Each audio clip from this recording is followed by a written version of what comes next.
Welcome back. You're watching and listening to Breakfast with Pip and Cameron here on GB News. Yeah, I'm still digesting some of that delicious chestnut soup. Joining us to go through some of the day's headlines are broadcaster and journalist Claire Muldoon. Good morning. And former Labour advisor Scarlett Maguire. Good morning. Good morning. Happy New Year to you both. What should we start with, Claire? What do you want to get your teeth stuck into? Oh, Michelle Mone, let's do this, because this ain't no storm in a teacup, I'll tell you that for nothing. The UK's FBI, the National Crime Agency, is reportedly reviewing a £3 million payment into Baroness Michelle Mone's account at Coutts. So this has been ongoing, and some of us have been raising this year on year for a few years now, the ridiculousness of Michelle Mone, Lady Mone, being made a lady by David Cameron. So I'll just say David Cameron made Lady Michelle Mone. I'll leave that hanging there. And, you know, she used the VIP lane in the House of Lords to get this contract through, speedily through COVID, to get the PPE we needed to, for front-facing NHS staff, to protect them and to protect everyone else. Now, we needed it. It was unprecedented times. He used that word again in 2024. I've just done it. However, the really worst part is, notwithstanding the fact she put it through, notwithstanding the fact she denied at the time any association with MedPro, the company that she set up with her husband, Doug, they seem to have dug themselves into more holes than anything, because half the stuff, Cameron, wasn't fit for purpose, and we're actually paying for it to be stored, even though we can't use it now.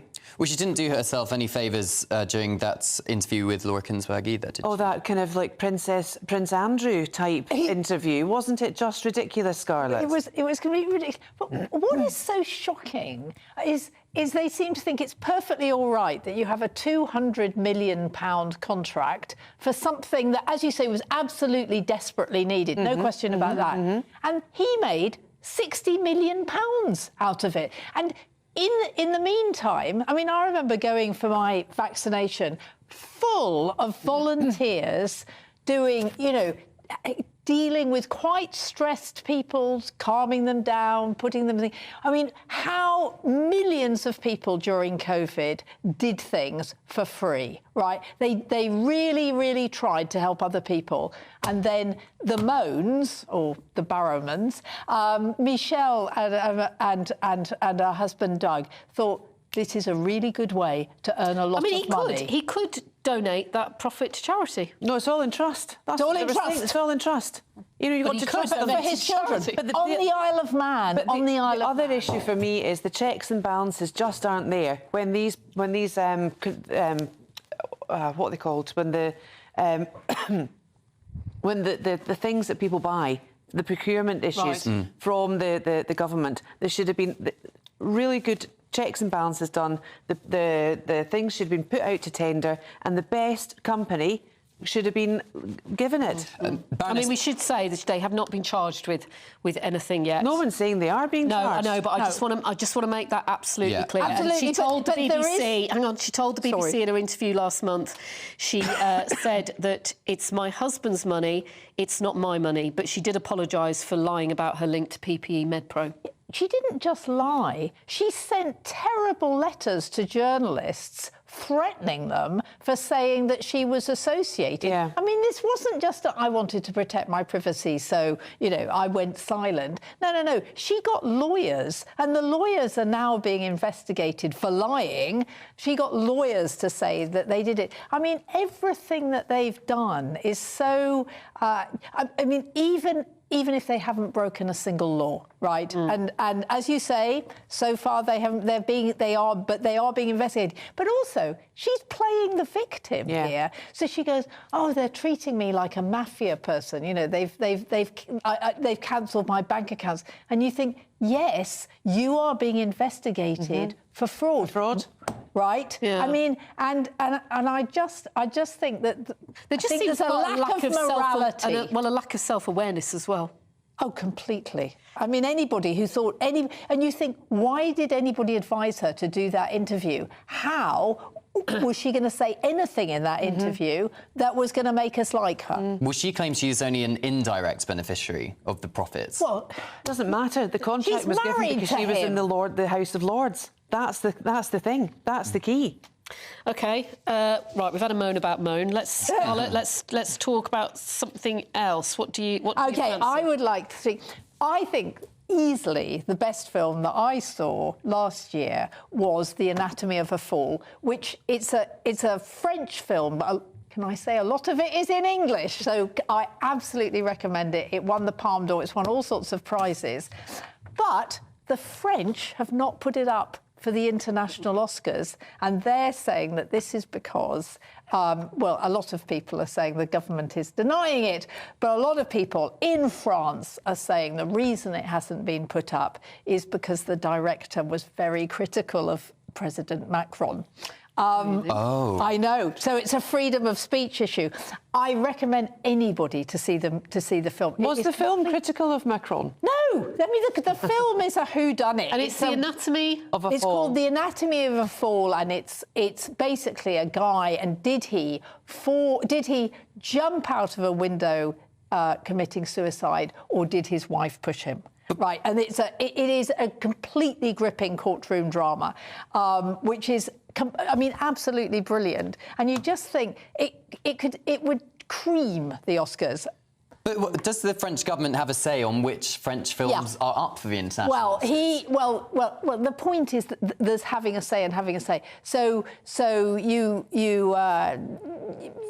you talk to the committee, don't you? I mean, we know how things are done in this country, that actually you can be quite influential without necessarily having power. I mean, it's quite interesting. I mean, a lot of people in France think that this is about a freedom of speech. This is because she was rude about Macron. Assuming no comment from Macron or his government. Because the Oscars, it'll be, well, they're not far away. Are they February, March? Yeah. Yeah. Just around the corner. OK, Claire, what else have you got for us? What about the story about nutritional shortfall? Because this is interesting about vitamin deficiencies, apparently, in oat milk. Now, that's interesting because we were talking about I know you were. earlier. That's why I've picked this up, because I'm an ardent... I define Gen Z by oat milk, right? Because they either live before oat milk or after oat milk. And the worst thing that could happen to a Gen Zer, in my view, and I've got two, is when I've got more than two children, but two are Gen Z. You open the fridge, there's no oat milk there. Oh my God! Shock horror. Shock horror. What happens? I'll tell you what happens. In my house, there is none anyway, in any event. And I just think this is just a ridiculous thing. And do you know what? I'm right. Because there's doctors now that are saying that non-dairy drink options contribute to nutritional shortfall and hospital admissions. And the hospital admission here is the key thing. Not only they're not accusing vegans of nutritional shortfalls, because vegans take their diet very seriously and they get the supplements that are needed to have a healthy body and mind and spirit and stuff. But it's those that don't. It's the 16% or 20% of people that only take non-dairy milk, i.e. almond milk, oat milk or soya milk, in their teas and coffees. Do you think there's a danger with Gen Z, maybe, that it's a bit of a fad? They have all these weird alternatives, dairy or soy milk or oat, just because their friends are doing it and they want to appear cool? No, I think it's actually more dangerous than that, because they're doing it because they're thinking they're helping the environment. You know, there's all this, like, religion of, you know, you're doing the whole thing because of what... No, you're not. You need dairy in your diet. There are animal fats and animal vitamins that you can only get in dairy products. I think we do have to remember that there are quite a few people, including my niece, who I spent Christmas with, who are lactose intolerant, right? So they cannot. That's a completely different issue, Scarlett. No, I know. So actually, you can go through life without having dairy. I mean, the other thing is, I was quite interested that my daughter was on. She's I think a Gen Zer, maybe a millennial. Anyway, was on oat milk because she had this terrible, terrible cold, and actually. You do need to get rid of... You need not to take dairy if you've got a bad cold. It makes it worse. So she spent Christmas on oat milk, which meant that the milk that I bought was just for me. Which Well, I mean, oat see. milk is a lot more expensive, isn't it? It's than hugely average milk. expensive. I mean, when you get it in your local coffee £2.10 a shop. carton. But if you get because I like oat milk in my tea, but not in my coffee. So if I go and get a cappuccino, say, to have oat milk is 30, 40, 50 pence more. Right. Than oat milk cappuccino. Right. And some of these hospital admissions as well are with women who are trying to conceive because they don't have the vitamins needed to help them conceive and carry a healthy baby through pregnancy. So it's quite serious. But it's all in moderation, surely. I think most people would agree that clearly you need the vitamins and therefore you're going to drink some dairy milk occasionally and perhaps an oat milk is just, as a special treat, for example. Well, I'm sure if that's the case, but, I'm not here to sit and say, you don't drink oat milk or whatever. What I'm saying is, in my view, it's an absolute waste of time. Get back to dairy and stop having all this issue with What things. about the treatment of the cows, though? Seriously. If they're not organic, it's not organic milk. Well, buy there your is a milk. massive welfare issue when it comes to... Go and get your milk from a good supermarket that can identify the cows and the rest of the farm that the milk is from. Do your research that way, OK? Cow's milk is still £1.45 for 4 pints. Still far less expensive than oat milk.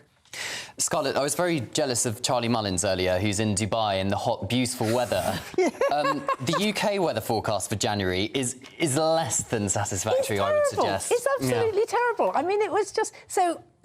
I came up from Dorset yesterday in pouring rain and wind, and what I'm amazed is, considering how awful the weather was yesterday, that we don't have trees all over the place.